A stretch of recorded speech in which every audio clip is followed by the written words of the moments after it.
ఈ సర్ అనేది నిజంగా పరిపాలన కోసము అక్కడ దొంగ ఓట్లనే తొలగిస్తున్నాము అంటున్నారు. ఒకవైపు బాగానే ఉంది. మరి నిజంగా దొంగ ఓట్లనే తొలగిస్తే వాటికి సంబంధించిన జాబితాని ఎందుకు ప్రజల ముందు ఉంచట్లేదు అసలు?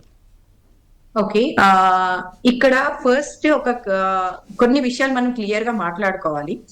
ఏంటంటే సర్ ప్రక్రియ అనేది ఇవాళ కొత్తగా బీజేపీ స్టార్ట్ చేసిన ప్రక్రియ కాదండి. ఓకే, ఒకటి. అంటే ఇది ఎన్నో సంవత్సరాల నుంచి ఇయర్లీ, యాక్చువల్లీ 10 years కి ఒకసారి జరగాలి, మనకు మధ్యలో ఇంటరప్షన్ వల్ల సో ఇప్పుడు లేట్ అయింది. 2002 తర్వాత మళ్ళీ ఇప్పుడు జరుగుతుంది సార్. సో సర్ ప్రక్రియ అనేది మేము బీజేపీ తీసుకొచ్చిన ప్రక్రియ కాదు, బీజేపీ మాత్రమే చేసిన ప్రక్రియ కాదు, అంతకు ముందు కాంగ్రెస్ హయాంలో కూడా జరిగింది. సో ఏ పార్టీ ఉన్నా చేయవలసిన normal procedure. Second thing, EC అనేది ఒక ఇండిపెండెంట్ బాడీ. అది మన బీజేపీ చేతిలోనో జేబులోనో పర్సులోనో ఉన్న సంస్థ కాదండి. అది ఇండిపెండెంట్ గా పార్టీలకు అతీతంగా ఏ పార్టీ పవర్ లో ఉన్నా, సెంట్రల్ లో ఉన్నా, స్టేట్ లో ఉన్నా వాళ్ళు చేసే పని వాళ్ళు చేసుకుంటూ పోతారు. దీనికి ముఖ్యంగా సహకరించేది స్టేట్ లో పవర్ లో ఉన్న వాళ్ళు.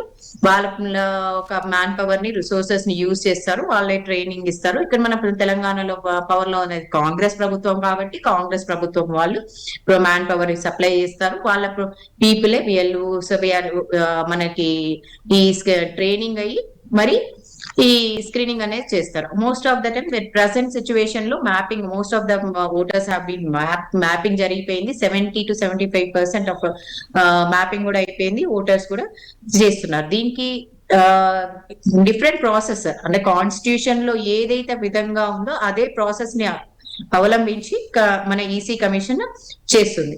కానీ ఇక్కడ ఏంటి, పవర్ లో ఉన్న కాంగ్రెస్ పార్టీ అండ్ అపోజిషన్ లో ఉన్న బిఆర్ఎస్ పార్టీ అండ్ మా పార్టీ వాళ్ళకు కూడా అభ్యర్థులను ఇప్పుడు వాళ్ళతో పాటు బిఎల్ఓస్ తో పాటు మేము కూడా బిఎల్ఏస్, అంటే మన ప్రతి పార్టీ నుంచి కొందరిని అలాట్ చేస్తారు.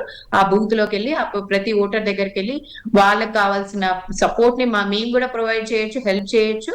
అండ్ మా ఓటర్లు నిజంగా భారతదేశ పౌరులే ఉంటే వాళ్ళకు ఎటువంటి పరిస్థితుల్లో వాళ్ళ ఓటు మిస్ కాకుండా మేము హెల్ప్ చేసే అవకాశం అన్ని పార్టీలకు ఉంది.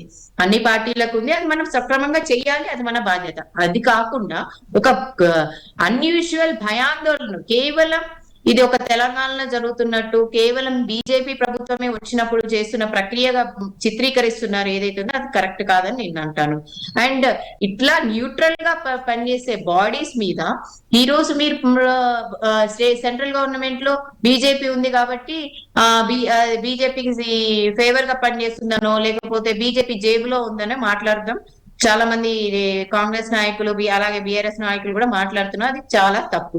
ఎందుకంటే ఇట్లాంటి మాటల వల్ల ఒక న్యూట్రల్ బాడీస్ కి ఉండే రెస్పెక్ట్ గాని, వాటి మీద ఉన్న నమ్మకం గాని ప్రజలకు సన్నగిల్లుతుంది. మనం ప్రజలకు హెల్ప్ చేసే ప్రక్రియలో వాళ్ళని భయాందోళన పెట్టి వాళ్ళని కన్ఫ్యూజ్ చేయడం కాదు మన పని. మీరు మా మీద విమర్శించండి, మేము మీ మీద విమర్శిస్తాము. కానీ కొన్ని ఇంపార్టెంట్ విషయాలు జరిగినప్పుడు కాన్స్టిట్యూషన్ బద్ధంగా జరుగుతున్న బాడీస్ కి మాత్రం మనం అందరం సపోర్ట్ చేయాలని కోరుతున్నాను. ఇప్పుడు ఒకవేళ బీజేపీ చేతిలోనే ఈసీ ఉందని అనుకుంటే మేము తమిళనాడులో సార్ జరిగిన తర్వాత ఎస్ఐఆర్ జరిగిన తర్వాత ఎలక్షన్స్ అయినాయి కదా, అక్కడ ఎందుకు ఓడిపోయాం మేము? కేరళలో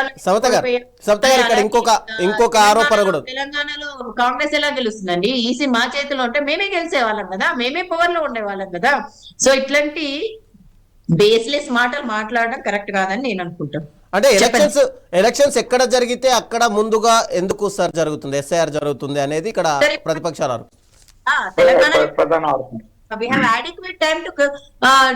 వెస్ట్ బెంగాల్ లో కూడా ఎలక్షన్స్ ముందే జరిగాయి కదా. వెస్ట్ బెంగాల్లో అది అంటే ఇట్ ఈస్ యాత్రోచితంగా జరిగిన ప్రాసెసే గానీ ఇప్పుడు మనకి ఎలక్షన్స్ లేవు కదా. ఇప్పుడు మనకి జరుగుతుంది కదండి, మనకి ఎలక్షన్స్ ఎప్పుడు ఉన్నాయి? ఒక 2 years తర్వాత 3 years తర్వాత ఉంటాయి మనకి ఎలక్షన్స్. ఇప్పుడు మనకి ఎలక్షన్స్ లేవు కదా. ఎలక్షన్స్ ఉన్నప్పుడే జరుగుతున్నాయి, మనకి అప్పుడే జరిగేది. ఇప్పుడు ఎందుకు జరుగుతున్నాయి?